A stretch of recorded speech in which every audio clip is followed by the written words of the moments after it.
Aprendiendo con la verdad.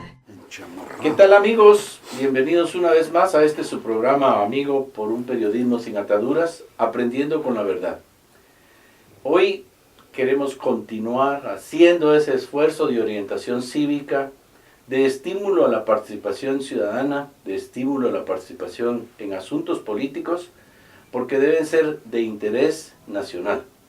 Este año es un año de elecciones, va a ser un proceso atípico, un proceso muy violento, que esperamos que la actitud de los ambiciosos por el poder realmente se calme y que las ambiciones realmente por llegar a hacer más dinero en el Estado también se calmen. Creo que el convencimiento, el cambio de actitud de algunos que consideran que llegar al poder es ir a obtener un premio mayor de manera gratuita, creo que debe de cambiar.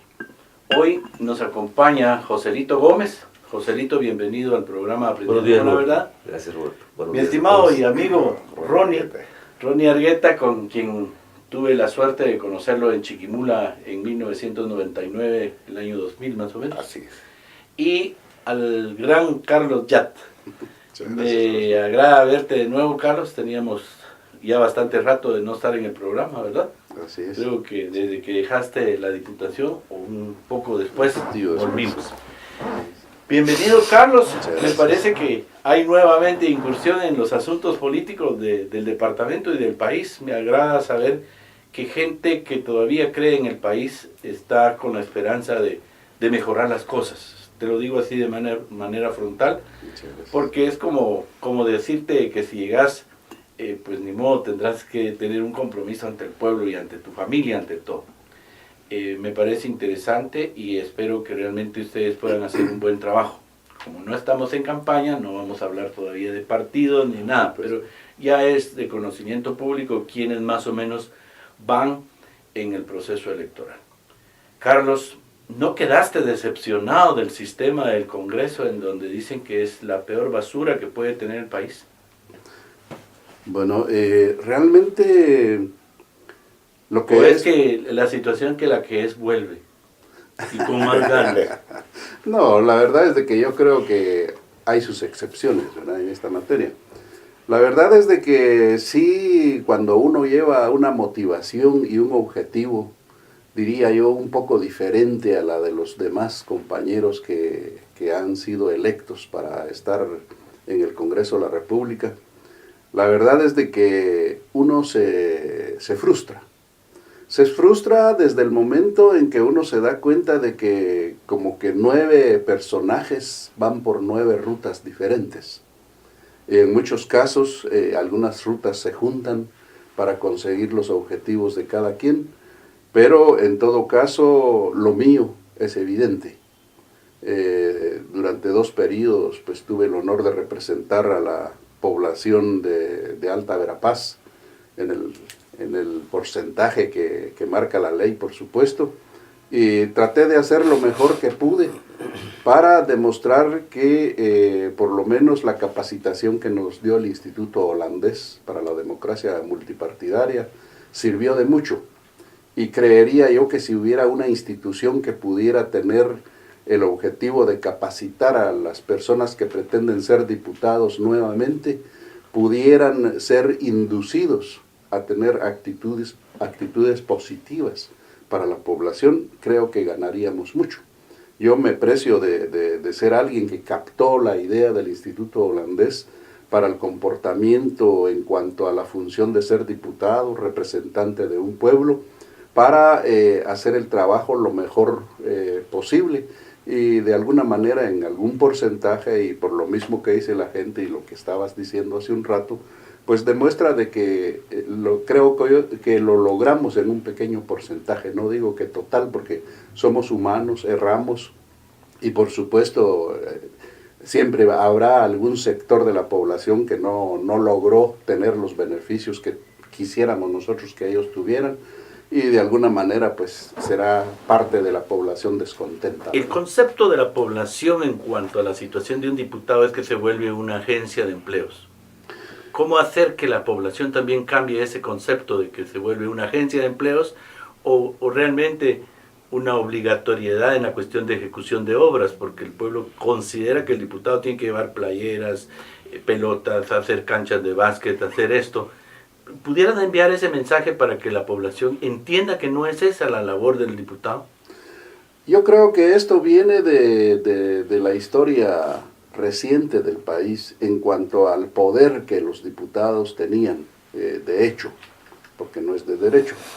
El asunto es de que los diputados de hace 20, 30 años se convertían prácticamente en autoridades ahí sí que de un poder enormemente grande, que solo ordenaban a los diferentes ministerios conceder tal o cual plaza a los maestros. Y eso ya fue con la nueva constitución. Así es. Que erróneamente lo permitió y lo toleró el pueblo. Así es.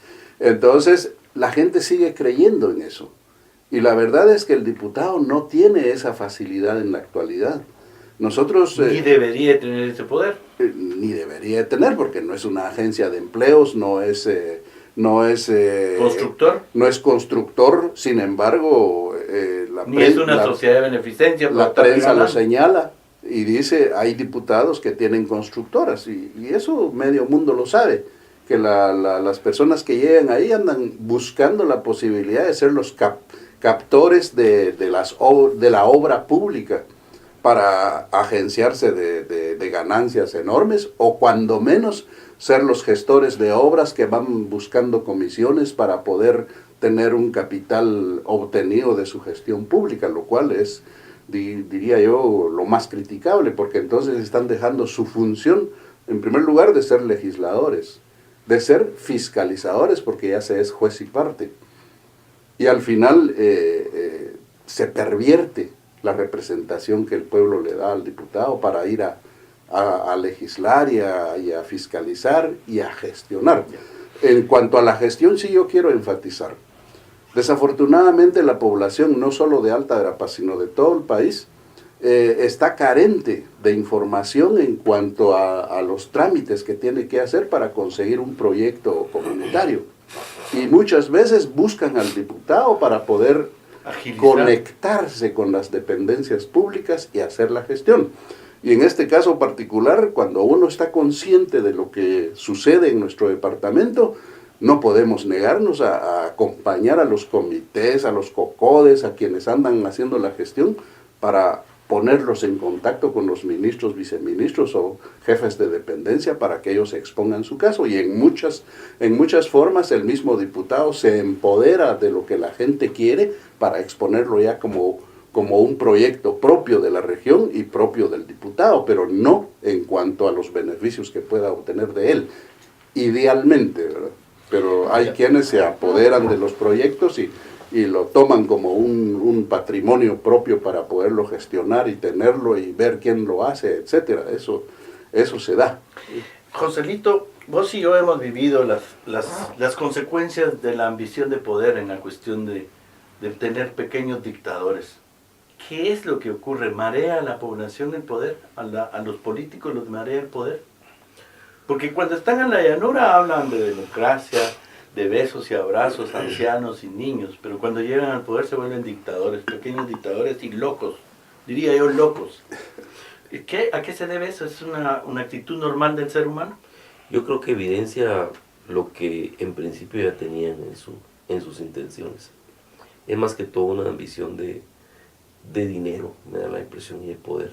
Que después del dinero viene el poder, ¿verdad? Cuando ya el dinero es mucho, lo que necesitan es poder. Entonces nosotros lo vivimos en pequeño, en la comunidad, que tenemos que estar enfrentándonos con esta marea de gente comprada con los beneficios con dinero del Estado. Con dinero del Estado, que por cierto la actitud cada vez es mucho más grande. Y me late que cada vez mucho más dinero de nosotros va a parar a los proyectos personales. No solo los proyectos personales, sino los proyectos sociales, ¿verdad? En formas muy, muy corruptas. Por ejemplo, estaba platicando con un amigo del Esfuerzo 2, y me contaba que después de regalar el abono, a la vuelta hay un camión de la municipalidad esperando comprar otra vez el abono, ¿verdad? Así en quetzales. Entonces, ese mismo abono me vino, me entró la suspicacia y dije, bueno, este abono ha de tener de estar circulando en el mercado político unos 3, 4 años. Que yo creo que ni siquiera es abono. Es muy posible. Entonces ha estado siendo reciclado, comprado y vendido. Entonces llega el camión de la municipalidad, alguien lo factura y se lo vuelve a vender a la municipalidad a los precios de mercado y ya les queda una gran ganancia. Lo vuelven a donar, ¿verdad? En los proyectos sociales y nuevamente el camión a la vuelta y va de nuevo, ¿verdad? Bueno, ya se sabe qué empresa es la que está haciendo, incluso que estuvo pintando la esfinge del alcalde en San Pedro Carchá, las esfinges del alcalde en los sacos. Y es por una deuda que se tiene todavía con esa empresa. Que me imagino que encontraron esa forma de reciclar y no volver a comprar. No comprar, sino comprar solo una cantidad y empezar a recuperar los millones y millones que se quedaron en deuda de la campaña pasada. Joselito, pero ¿qué nos pasa a nosotros los ciudadanos como seres humanos? Vos que has leído bastante sobre la historia, es que realmente no tenemos dignidad para poder cortar ese círculo vicioso, decir, señor, váyase al carajo con sus sacos de fertilizante, o es que se está jugando con el hambre y la necesidad del pueblo. Yo creo que diste en 2 puntos. Cuando no se tiene dignidad, el hambre puede más. Pero cuando se tiene dignidad... hay que sacarlos a patadas. Así es, creo que es posible resistir, porque antes incluso, la gente de antes, como decimos entre comillas, incluso las abuelitas llegaban a decir, prefiero comerme las uñas y no pedir regalado. Exacto, es que entonces cuando se tiene dignidad se resiste el hambre incluso. Es decir, cuando se tiene dignidad, el cerebro despierta y la mente crea procesos, crea formas. Pero es que ahí es donde yo digo que las religiones también nos tienen adormecidos, porque si las religiones dijeran, señores fieles, por favor no vendan su dignidad, creo que podrían abrir un poco más los ojos del pueblo. Yo creo que también las religiones han jugado un papel importante en el sentido de alinearse al sistema, porque el poder corrompe. Incluso corrompe parejo. Claro, corrompe parejo. Hay iglesias muy grandes que ya tienen poder político. Respeto a muchos de ellos, con el respeto de muchos pastores que son la excepción. Tengo muchos amigos entre ellos, pero hay otros muchos más grandes que ya tienen poder político, ya han llegado a tener político. De hecho, varios partidos políticos, varios candidatos han llegado directamente donde el pastor a ofrecerle algún beneficio colectivo para que la gente vote por él, ¿verdad? Entonces, en ese momento se vuelve poder político ya. Incluso algunos religiosos han aceptado que les construyen iglesias. Supe de una iglesia de aquí en Cobán, que el alcalde... les pinten las iglesias. Sí, no, el alcalde llegó a regalarles la licencia de construcción, así, delante de la gente. Es decir, eso es un bien del pueblo, porque es un cobro que no se hizo, sino que el alcalde viene y sencillamente se lo regala. Tal vez eran 50,000, 100,000 quetzales y viene y les regala, ¿verdad? Es un cobro que no se hizo. Ronnie, como usted nos conocemos, o sea, sabíamos que éramos paisanos, pero no nos conocíamos. ¿Quién es Ronnie Argueta? Porque andaba incursionando por Chiquimula y ahí haciendo el esfuerzo de incursionar también en la cuestión de la política, me recuerdo. Y que en mi recorrer por el país nos encontramos. Digo en mi recorrer porque he estado en todos los departamentos de Guatemala y he tenido la suerte de estar trabajando y conozco la cultura y la idiosincrasia de los diferentes, tanto del occidente, del norte como del oriente. Y no encuentro mayor diferencia, lo único que encuentro es la forma de hablar, el tonito de voz, el cantadito. ¿Quién es Ronnie Argueta? Bueno, la pregunta es muy sencilla de responder. Un cabonero soñador. Un cabonero, un ciudadano. Un calebano. Sí, definitivamente. Pero no de los calebanos. Pero no de los de ahora, ¿no? De las ambulancias. De las ambulancias desaparecidas. No, los que están en el ejercicio. No, yo soy pues un cabonero con mucho deseo de superación, me considero un ciudadano del país. Bueno, ¿Un soñador? probablemente. ¿Por probablemente. qué quiere incursionar en política? ¿Porque sueña un mejor país o porque quiere llegar al poder? Pues lo primero que yo creo es de que necesitamos transformar nuestra realidad. O sea, cuando le digo que soy un ciudadano de todo el país, es porque conozco la realidad socioeconómica de la mayor parte de Guatemala. Porque mi trabajo me permitió llegar a conocer esa realidad que se esconde. Esa realidad que no se conoce cuando uno está detrás de un escritorio. Pero estando tan desacreditada la actividad política, ¿por qué incursionar? Porque definitivamente tenemos que cambiar los conceptos. Hay que cambiar los conceptos. En este momento, ser político no es... ¿Política es arte de gobernar Arte o de es el gobernar. arte de robar? Pues eso es parte de lo que tenemos que cambiar. Que normalmente la política debiera ser una profesión reconocida, que debe ser para personas ilustres, para personas que tengan conocimiento del Estado, para personas que tengan el conocimiento de la cosa pública, para las personas que conocen de administración. Pero desgraciadamente hemos tergiversado completamente los conceptos. Entonces ahora alguien que se dedica a la actividad política lo asociamos con un montón de epítetos que no corresponden. Como el concepto del ladronismo. Como el concepto del ladronismo. Un montón de epítetos que no corresponden a la dignidad que debiese tener un político. Porque se supone, ejercen la representatividad, ellos tienen la delegación de la soberanía del pueblo. Entonces nosotros tenemos que comenzar con nosotros mismos, cambiando nuestras actitudes. Y también trasladándole nuestros valores a las personas con las que nosotros nos vamos a relacionar. ¿Usted qué es de Cabón? ¿Ha llegado a Cabón últimamente? Últimamente no he estado por allá, pero sí Pero tengo tiene referencia. comunicación. Tengo referencia. ¿El pueblo está comunicación. contento y feliz? Definitivamente no creo que sea así. El pueblo está en este momento viviendo una situación bastante difícil. El pueblo, el área urbana. El área urbana. Ahora, el área rural adormecida. Pues Como que los tuvieran drogados, digo yo. es lo clásico, es lo clásico. De goma los tienen todavía Es lo de las clásico. borracheras que les llevan. Vea, hay problemas estructurales, pues, y definitivamente problemas que determinan el futuro de un pueblo. Un pueblo sin vías de comunicación es un pueblo que se va a atrasar, y ese es el problema principal que hay en este momento hacia allá. No hay una vía de acceso que les permita integrarse al desarrollo del resto del departamento. La otra situación es que Cabón también es un No hay pueblo vía de un poco acceso grande. y eso que hay minería, hidroeléctrica, o sea, hay de todo allá, y todavía siguen las mismas condiciones de la infraestructura. Pues.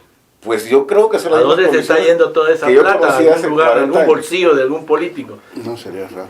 Pues no sería extraño, no sería extraño. El asunto es que algunas veces nosotros sabemos, identificamos algunos problemas y los podemos señalar, pero desgraciadamente por nuestro sistema no podemos comprobar determinados hechos, determinadas situaciones. Y esto no nos corresponde a nosotros. O sea, de algún modo, recuerde usted que el Estado siempre tiene sus mecanismos de control, como la Contraloría, el mismo Congreso de la República, que tendría que estar fiscalizando. Tenemos 9 diputados, que probablemente alguno vaya a pensar, bueno, fiscalicemos pues a... Alta O Verapacense estoy tenemos soñando. como 14 o 13 diputados. Por ahí, Sí. cercano. Entonces, se pierde el señalamiento y se hace humo y no pasa nada. Y recuerde que no solo a este nivel, sino que es a un nivel nacional en el que no pasa nada. Ya. Aquí hay algo interesante, mi estimado Carlos. Durante el tiempo porque me hiciste mención del Instituto Holandés, y durante esa época el Instituto Holandés invirtió y apostó a hacer una agenda política. ¿Te recuerdas? Así es, totalmente. ¿Para qué tanto esfuerzo? Es que ahí es donde se desestimula la inversión internacional, porque se hacen convenios, se hacen acuerdos, había una agenda nacional y había una agenda departamental. Sí, lo que pasa es de que Una agenda de desarrollo y de pacto político. Así es, la gente que se propone como precandidatos o candidatos a la representación popular en el Congreso de la República va por otras motivaciones. No va con la idea de hacer el papel que le corresponde como representante digno de un pueblo. Y cumplir los pactos. Porque Pues era un cumplir pacto. los pactos, porque uno de los pactos era que cada 6 meses el grupo de diputados tuviese que rendir cuentas en un lugar público, que en la primera oportunidad, en ese caso, en el 2004, fue en la Sociedad de Beneficencia. Yo recuerdo muy bien eso porque yo recuerdo que en ese tiempo la carretera para pavimentarse del Polochic estaba en proceso.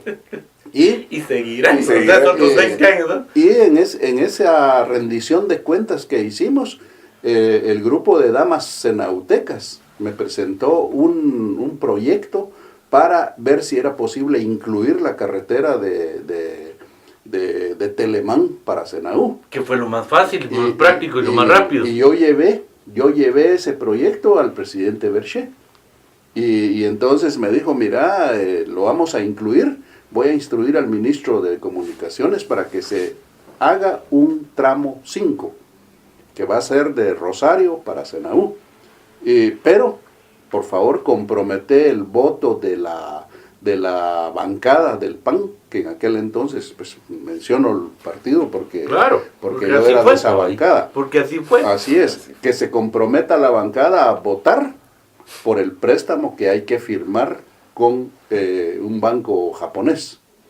Y todos los trámites que había que hacer, pues yo le dije, si se incluye, con mucho gusto lo hacemos. Y efectivamente así se hizo, y gracias a eso, digo yo, en mínima parte, si se quiere, porque sin duda hubo otros trámites que otros funcionarios tuvieron que hacer, es que existe ese pedazo del tramo 5, que es de 28 kilómetros para Senaú. para Que fue Senaú. lo que, o sea, el tramo principal es el que no se ha concluido. Exactamente. Y el coladito es el que sí estuvo. ¿Perdón? El tramo colado fue el que sí estuvo. Ese estuvo de primero, pero porque ese tramo estuvo ejecutado por una empresa nacional, creo que fue CONASA, y el resto está en manos de una empresa japonesa. Tokura, me pero parece entonces que es. sí está el dinero para esa carretera del Polochic, Carlos. 600 mil millones creo que. ¿Y por qué no se sigue? ¿Por qué crees que se paró ese proyecto? ¿Por qué? Lo que pasa es de Porque que Tucurú no permite el paso, porque algunos justifican eso. No, lo que pasa es de que cuando se contrata un préstamo, siempre hay una contraparte por parte del Estado. Y pareciera de que por problemas financieros el Estado no ha podido cumplir con la contraparte. Y entonces el banco japonés no suelta lo que hace falta. ¿Cuánto hace falta?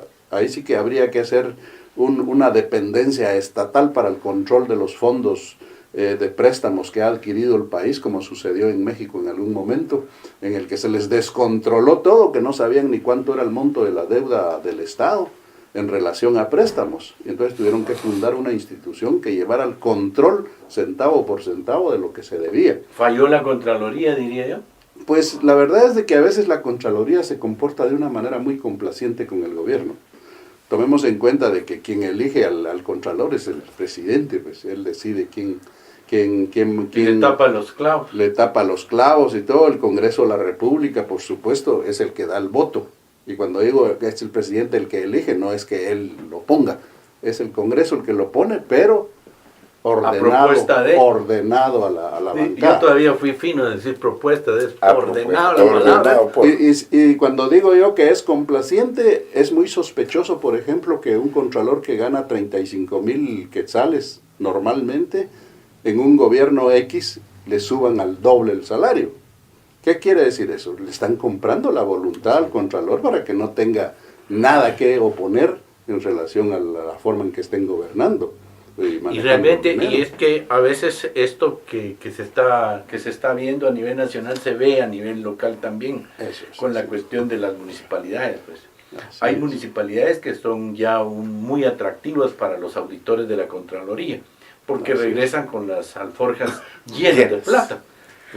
Dicen, bueno, encontremos, y por ejemplo, una municipalidad que es muy muy atractiva para los contralores, no solo por lo turístico, es Lanquín. Así es. Ahí están los auditores cada 3 meses. Porque sabe que siempre hay Porque algo ahí. siempre hay, el alcalde siempre está Buen aflojando hotel, algo ahí. buena comida y buena bebida. Buena bebida, buenas mujeres, buena comida, pero nunca hay buenos informes. Así es. O sea, Informes reales, complacientes, sí. complacientes. Es decir, que también hasta en eso tenemos que ser muy cuidadosos nosotros los ciudadanos en exigir esos resultados. Porque lo que pasa es que ya vino la Contraloría, pero bueno, vino, pero nadie más se preocupa de preguntar sobre los resultados. ¿Sí, Yo no? quisiera cuestionarme esto. Definitivamente es problema que se nos da a todos como personas, pero quiero entender que es porque verdaderamente el sistema sobre el que está operando el Estado ya es un sistema que colapsó, que definitivamente hay que repensarlo. Porque mientras tengamos una Contraloría dependiente del Ejecutivo, mientras tengamos fiscalías dependientes del Ejecutivo, y mientras no tengamos mecanismos para hacer las mejores designaciones o las mejores elecciones que respondan a un carácter técnico, pues vamos a seguir con el mismo problema. Y esto nos obliga a hacer un replanteamiento de qué país queremos a 10, a 15, a 20 años. Pero al menos yo quiero pensar que en el 85-86, cuando se estaba promulgando esta Constitución, se estaba legislando, estaba la Constituyente, pues creo que se quedaron un poco cortos en cuanto a la proyección de un Estado a 25 o 30 años, porque desde el 85 para acá tenemos ¿cuántos años? 30. 30 años. 30 años y ya están los problemas. Ahora, lo que ocurre es que el espíritu con el cual fue craneado el proceso de la Constitución no estaba erróneo. El problema es que los constituyentes nunca pensaron que los seres humanos que hacen manejar ese sistema, esa maquinaria, Fuéramos a ser tan malos. tan malos de corrupción. Porque ahí está, uno de los peores errores es haberle dado tanto poder a la Universidad de San Carlos. Como que si la universidad nos iba a garantizar como institución su imparcialidad y su rectitud. Pero hoy por hoy se sabe que ya es un ente comprado, un ente violentado políticamente que responde a ciertos intereses y a ver quién da más. Porque esté o no esté a favor de alguien, de todas maneras nunca les han dado el presupuesto que le merecen y van a seguir con las mismas deficiencias. Pero por prebendas personales hacia ciertos sectores es que se van vendiendo para poder ir incursionando en las instituciones. Desde ahí es que se empezó a deteriorar. Es decir, la universidad perdió su autonomía, los alumnos se volvieron como en un colegito, ya no son la misma formación de alumnos de oposición y de pensantes beligerantes, sino ya incluso acá se ha hablado de que nadie se gradúa si no lleva el visto bueno del ex gobernador y hoy posiblemente candidato. O sea, ¿hasta dónde se llegó? O sea, ¿hasta dónde se llegó que una universidad le tenga que pedir permiso a una autoridad de gobierno para poder graduar alumnos? O sea, hasta ahí se perdió. Pero bueno, yo quisiera regresar un poco contigo, Carlos. Vos estabas en el Congreso cuando se hizo la ley 25-2005 que se refiere a la protección de Champey. Sí, es una propuesta de Joe García. Ya cumple 10 años en este 2015, porque fue del 2005, y es una ley vigente, pero no una ley positiva. ¿Cuál es tu pensamiento ahí? ¿Qué se debería hacer? ¿Qué deberían hacer los lanquineros para realmente hacer que esa ley sea positiva? Porque ahí hay dinero en el limbo, millones de millones desde el 2005, que nadie pide cuentas. ¿Qué se debería hacer? ¿Cuál sería tu mensaje ahí? Y que se sigue con un dictador automáticamente en Lanquín y que le va a apostar a 4 años más. Yo pensaría, y es lo más viable, una revisión a la ley en cuanto a qué dispone la ley que debería de ser el ente recaudador. Porque estamos refiriéndonos a un lugar donde se produce bastante dinero por acceso a lo que es, pues, centro turístico. Yo no recuerdo exactamente cómo quedó dispuesto el ente recaudador, si es la municipalidad, si es el CONAP, si es alguna institución específica, pero de lo que sí estoy 100% seguro es que hay una distribución de fondos. Hay fondos para el CONAP. Hay un 60% para el CONAP, un 30% para las comunidades y un 10% para la municipalidad. Bueno, entonces habría que ver quién es el encargado de administrar esos fondos, porque en cualquier institución donde hay un ente recaudador está sujeto a la Contraloría. Y si la Contraloría... Les dejo ese tema a ustedes porque creo que es importantísimo como altaverapacenses y como guatemaltecos, porque Champey nos corresponde a todos. Así y ese es. lugar sigue siendo tan abandonado, tan subdesarrollado como hace 40 años, como hace 20 años. Y el espíritu de Job cuando se propuso esa ley era que ese lugar se levantara. Pero han circulado millones y millones y eso sigue igual. Yo creo que lo que ha fallado en algo, pues porque como al final la propuesta de ley es de una persona bien intencionada, pero que difícilmente se puede prever hacia adelante qué problemas pueden darse, y se da este problema principalmente de la recaudación no compartida. Es decir, la ley dispone un compartimiento de porcentajes que no se da.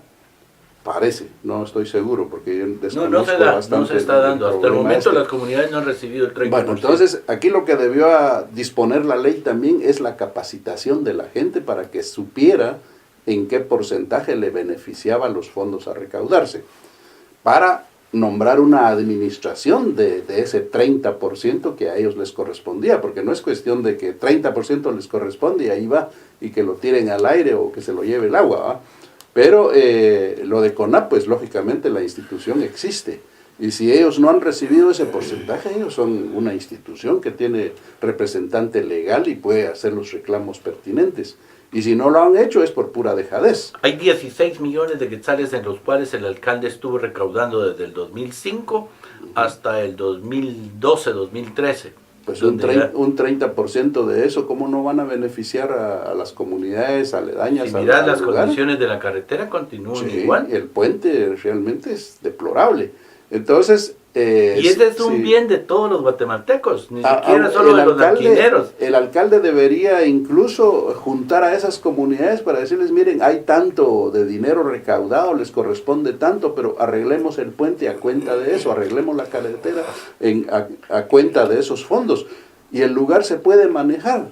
Lo que cuenta en muchos casos, en cuanto a los funcionarios, es la comunicación que deben de tener con sus comunidades. Y es que el alcalde es un pequeño dictador ahí. Es lo que no resulta, porque resultan los dictadores, como lo estás diciendo, que quieren tener todo el dinero a su disposición, pero no saben los problemas en los que se están metiendo, porque este señor, que parece que tarde o temprano va a ir a caer al voto. Parece que va para reelección. ¿Cómo va a hacer para tener su finiquito? Si tenemos y hablamos de dictadores, la verdad es de que no sería raro que con todos esos problemas, yo tengo entendido que son como que 30, 33 millones lo que le están reclamando, y hay denuncias al Ministerio Público, y hay sanciones que le corresponden. Entonces, ¿cómo va a ser para... Pero las mafias del PP son las que lo protegen, pues. Bueno, pues por eso digo, ¿cómo va a ser para obtener su finiquito? Y si participa es porque hay un poder tras del trono que está ordenando que se den todos los finiquitos, aunque estos solo sean un documento para inscribirlo y no se entra a investigar si realmente hay o no hay razón de ser, ¿verdad? Yo toqué este tema y tú acabas de terminar con esto. ¿Cómo no vamos a perder la credibilidad en el sistema del Estado? Con ese ejemplo tan sencillo, tan pequeño a nivel local, que es nuestro, que es altaverapacense. Ya se imaginan ustedes las mafias que se manejan a nivel nacional. Joselito, ¿qué hacemos para recuperar esa credibilidad? Es difícil, Roberto, porque la contraparte, la gente que sí piensa y que se hace la misma pregunta tuya, está apática llegando, también, es que no solo, sí, eso es una cosa grave. Y la otra es que la gente tiene miedo de las represalias. Porque aquí en Alta Verapaz ya vemos un ente, ya es terrorífico, ¿verdad? Bueno, a mí ya ya está me tienen causando, amenazado de muerte. Y pero digo, bueno, otra gente ya está causando terror, ya está causando como represión en cierto sentido, como que hay vislumbres de Por que ejemplo, estamos volviendo a aquellos tiempos de represión. por ejemplo, Ronald Sierra se atrevió a entrar a mi casa en mi ausencia. Si yo hubiera estado, lo saco a patadas. O sea, ya tratando de intimidar. O sea, pero realmente no lo logró, ni lo va a lograr. Si no lo logró en 3 años estando en el poder, mucho menos ahora que va a estar de candidato. Pero realmente eso, si lo hago público, porque realmente así fue, hay testigos, hay fotografías, en donde realmente el tipo ingresa a mi propiedad. Demandarlo ahorita que no Claro. goza de inmunidad. Tiene 3 meses. Hay que agarrarlo con paciencia. Bueno, Roberto, pero es que ese es el miedo, porque si uno entra en pánico, y uno, Claro. es que No debe de lo paniquearse. lo que me da la impresión es que la sociedad como que entró en pánico y regresamos 40 años atrás A eso con es la lo que te cuestión decía. del militarismo Ajá. y la cuestión de la bota Esa de la impresión bestia. es lo que da. Y una cosa que vale En la donde pena... incluso de 10 guatemaltecos que están dialogando, 11 son orejas. Así estamos cayendo en este momento en Así está Guatemala. pasando. Porque uno no sabe lo que estamos hablando aquí, de repente ya lo sabe el alcalde de Cobán, lo sabe el gobernador, lo sabe, pero menos lo sabe el jefe de la policía o alguien pues, de autoridad que debería estar controlando las mafias, pues, ¿verdad? No están ocupados en otras cosas. Pues sale por lo siguiente, para complementar este tema, y es que es acá justamente lo que hay que transformar, lo que hay que cambiar.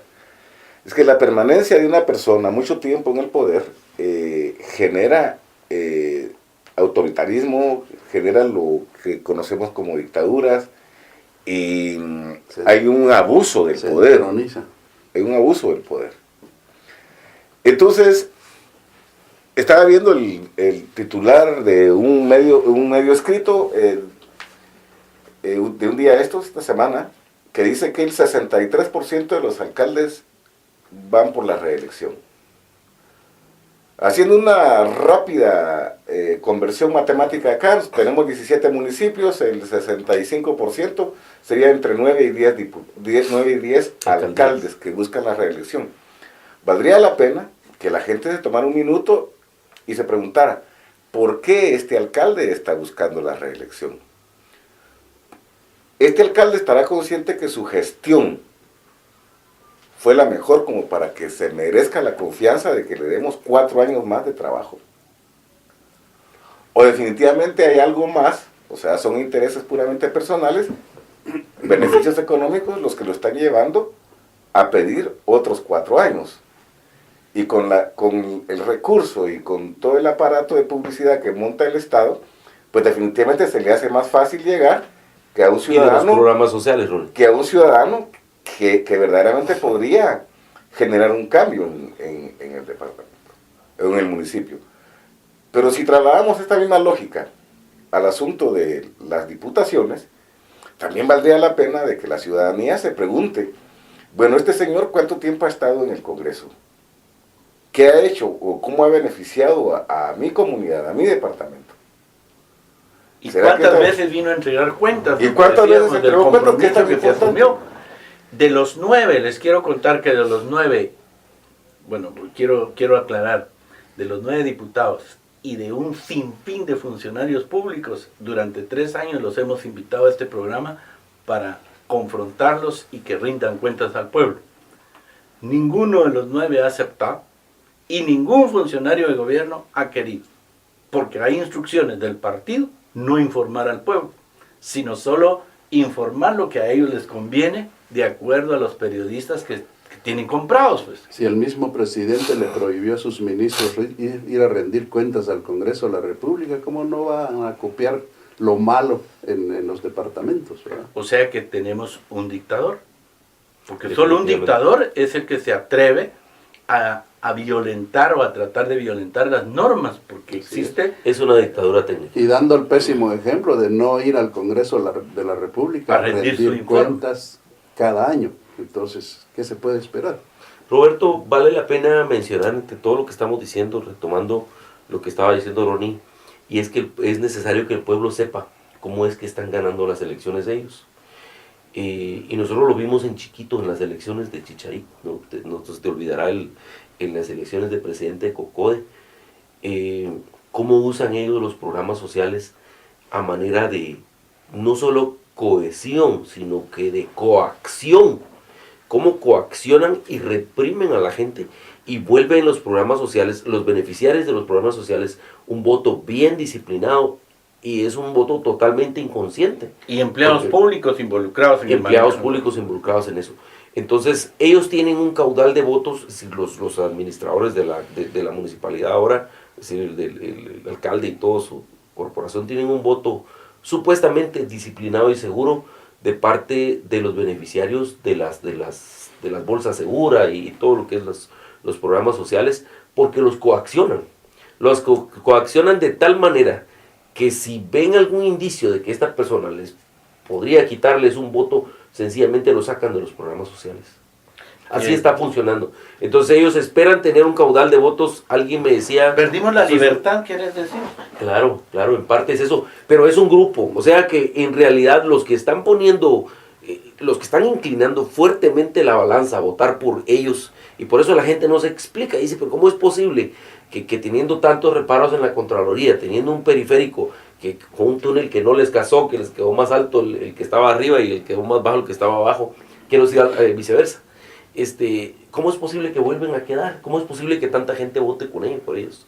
Pero son los programas sociales, la gente beneficiaria de los programas sociales, que están usando la gran necesidad de ellos para volver a instalarlos por una mísera bolsa.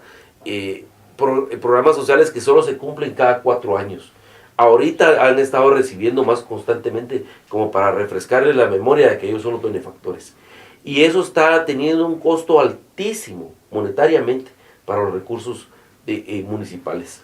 Vi una erogación por láminas y tinacos por 17 millones hace unos cuantos meses.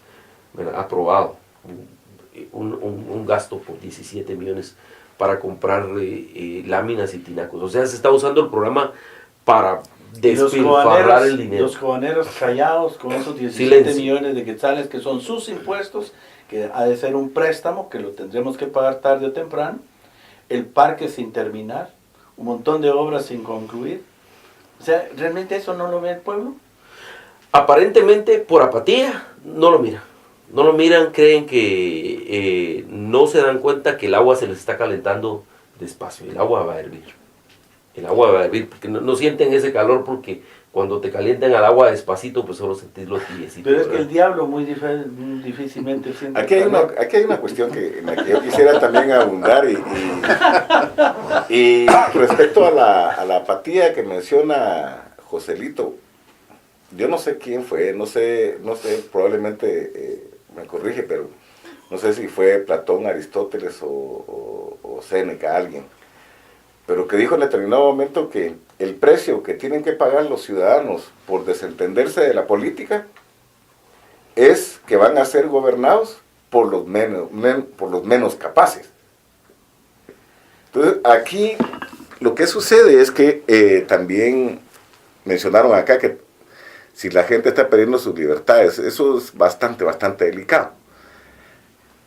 Aquí hay un asunto al que me voy a referir y es uno de los que más me preocupa, y es el asunto de la educación. Probablemente nuestra falta de educación es la que nos lleva a tomar decisiones muchas veces equivocadas, sin tomar en cuenta algunos elementos que son determinantes, ¿no? Ahí sí no voy a estar muy de acuerdo, porque hay gente con muchos estudios, como en las universidades, que son unos burros. Son la excepción, son la excepción. O sea, Bueno, es que lo que pasa es que la universidad no quita lo burro. la educación tiene hay dos tipos de educación. Son la excepción. Sí, la excepción formal, la educación formal, ¿verdad? Pero aquí hay otra cuestión. No, es que siento que también de algún modo... y digo burros en el buen sentido de la palabra, sentido, que son obedientes. Sí, ovejitas, ¿verdad? Pero vamos a que necesitamos más elementos para tomar una buena decisión. Y esto le corresponde a los medios. Pero aquí es por eso tan delicado hablar de esto, porque si nos damos cuenta también la mayor O sea, parte... lo que nos quiso decir el filósofo es que el pueblo tiene que estar inmiscuido en la política al 100%. Tiene que estar. Y no delegar solo en la política a los políticos, porque Exacto. lo que ocurre es que tarde o temprano, si no nos involucramos, si no hablamos del tema, caemos de pendejos.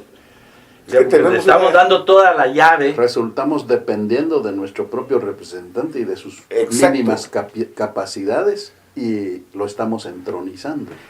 Es que es un gobierno democrático y representativo. Es que aquí es donde quiero llegar, y eso es lo que quisiera que estuviera consciente nuestro auditorio. Y que la gente dice, yo no, de política no me hables. Yo no quiero saber nada de política. Pero tiene- sí tenés que estar informado. Sí tenés Claro, que estar y participando. es que aquí viene el asunto. Si usted que nos está viendo no se mete a la política, O no participa. no participa, la política se va a meter con usted. ¿Y cómo se va a meter la política con usted? En los bolsillos. Es en la bolsa. Que le suben a todo, usted no se puede transportar, usted no puede decidir. Van a usted- van a pagar más impuestos. y pone en riesgo sus libertades. Entonces, de ahí lo importante que tenemos nosotros como actores políticos de crear, de incentivar Llegó. la participación ciudadana en política. Yo invité a un amigo político a la universidad y dijo que la política era la billetera. Carlos, ¿qué decís de eso? Que el que no, No, tiene no es- dinero no puede participar en No, política. no es totalmente cierto.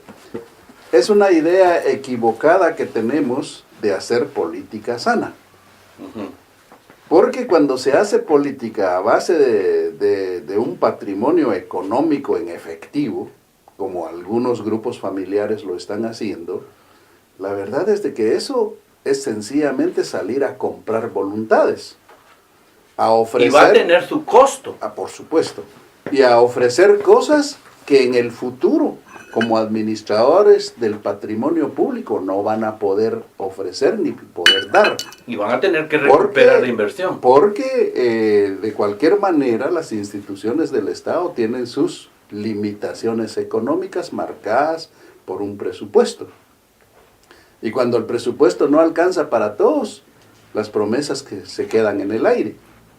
Por eso es de que yo digo, no siempre la cartera es la que manda, porque para eso tenemos la boca para hablar, la forma de darnos a conocer para convencer a la gente de que hay excepciones y las ideas de los compañeros que hay que compaginar para poder ofrecer al electorado una forma diferente de hacer gobierno, local o nacional. Y en esta situación yo creo de que no todos tenemos las billeteras forradas de dinero. No tenemos las aspiraciones de convertirnos en dictadores tampoco. Pero sí tenemos el deseo de hacer política, de intervenir en política para ofrecer una opción diferente al electorado. Cuando hablamos de dictadores, ¿por qué no tiraste tu otra candidatura a la reelección? A la pasada. Sí, ajá. La verdad es de que yo participé. Yo participé y di por bueno el resultado cuando yo supe que no había ganado la siguiente reelección. Es decir, este periodo que está terminando. Ujú. Lo di por bueno porque creo sanamente de que es bueno cambiar de representantes para tener parámetros comparativos de la eficiencia y del rendimiento de cada uno. Yo tengo el privilegio de contar por lo menos la opinión favorable tuya de que yo hice una excepción y muchos me lo han manifestado así. Así es. Pero, Qué sano, sano. pero yo digo que, como dice un dicho, ¿verdad? Que en un mundo de ciegos el tuerto es el rey. sí, es el rey. Y en esta situación yo no puedo decir de que hice un trabajo excelentísimo como para sentirme satisfecho, no. Hay mucho por hacer en nuestro país. Es que lo que yo admiro es que durante tu gestión como diputado diste la cara todo el tiempo. Pues. Nunca te Es- escondiste. Pues. es A que eso, no- a eso me quiero referir yo y reflexionar un poco, porque los demás diputados se esconden. Sacan sus cuñas del Día del Cariño y que esto el otro, pero tampoco son ejemplo de unidad de familia. Entonces no podemos venir a pregonar cosas que no hacemos. Sí, ¿Me lo que, explico? O sea, lo que sí, pasa... lo interesante es que den la cara y rindan, que han hecho, pues. Sí, lo que pasa es de que si nosotros salimos a las comunidades o hablamos con amigos o con personas que nos buscan para hablar de política, de propuestas y de posibilidades futuras, pues damos la cara en principio, y esa misma cara tenemos que dar por responsabilidad del cargo cuando ya se logró, para responderle a la gente positivamente. Porque la gente sigue buscándolo a uno, va a la casa de uno, lo encuentran en la calle y preguntan. Y qué paciencia. Hay una responsabilidad. Carlos, qué paciencia eso, ¿no? Porque perdés la intimidad de la casa. Totalmente. Y yo por eso qué malestar. manifesté desde un principio de que yo no tenía ilusiones ya de ser diputado. No quiero ser diputado. Hasta este momento yo no he tomado la decisión de participar. Estamos estructurando un partido político que lógicamente necesita de mucho trabajo, personas excepcionalmente diferentes a los que están actuando en este momento en otros grupos. Pero es por la familia, ¿no? Pues diríamos, magnificando la familia, pues por la familia altaverapacense, que es la más necesitada, porque pero el hecho de no tomar una decisión es porque también se pierde la intimidad del hogar. Es que hay muchos factores por los cuales yo no quisiera tirarme nuevamente a esta palestra, digamos, política, porque en primer lugar nos topamos con las billeteras que mencionabas, proyectos de tipo familiar, que de cualquier manera están haciendo su propio equipo, pero con una intención diferente. Y esos son los proyectos que tergiversan la participación ciudadana en la política. Ese es el problema, y yo por eso preferiría mejor retirarme. ¿Por qué? Porque yo me di cuenta que durante 8 años, en vez de atender lo mío, que lo tengo desde hace 30 a 35 años que vengo luchando para tener lo poco que tengo, pues lo abandoné. Y volver a levantar eso para tenerlo como debe ser, también requiere inversión. Y cuando uno fue a ganar un dinero al Congreso por concepto de salario, digámoslo así, porque es un sueldo el que le pagan al diputado, con dietas y lo que sea, pues no es suficiente para hacer el trabajo de la manera como yo lo hice. Yo me iba a Guatemala los lunes temprano, porque incluso los domingos en la tarde me tenía que ir, porque teníamos programadas actividades los lunes por la mañana, tipo 7 de la mañana. Pero el jueves en la noche ya venía de regreso. ¿Por qué? Porque yo ya estaba comprometido que el viernes tenía que estar, por ejemplo, si de Lanquín hablamos, en Cepach, o si de Cabón hablamos, en Chicoco, o si de Chaal, en alguna comunidad de por ahí. Y siempre tuve los 3 días del fin de semana totalmente ocupados. ¿Cómo no te echaron de tu Yo casa? casi estaba perdiendo a mi familia. ¿Cómo casi, no te echaron de tu casa? Casi me hice extraño de mis hijos. Y eso afecta el grupo familiar, la economía de la familia, la atención a las cosas privadas de uno. Y la verdad es de que eso no alienta para pensar en representar a un pueblo tan necesitado como Alta Verapaz. Pero tenemos una obligación moral con nuestro pueblo. Y yo creo que eso nos hace volver a pensar y a repensar que es posible estar y hacer la excepción. Y entonces eso es lo que en este momento me hace dudar un poquito si participara, si no participara, pero ante todo tengo la obligación moral y de amistad con el dirigente nacional de la institución partidaria que me está proponiendo en este momento la posibilidad de estar, y mi ofrecimiento fue intervenir para estructurar su partido en Alta Verapaz. Su partido, digo, porque él es el secretario nacional. Pero aquí lo estamos haciendo, lo estamos logrando bajo una ideología social cristiana, donde amigos que estamos conjuntándonos, somos gente que no estamos ni con los rojos, ni con los naranjas, ni con los verdes, ni con los demás, sino que en un proyecto realmente innovador, donde el punto principal al que le apuntamos es la reforma del Estado.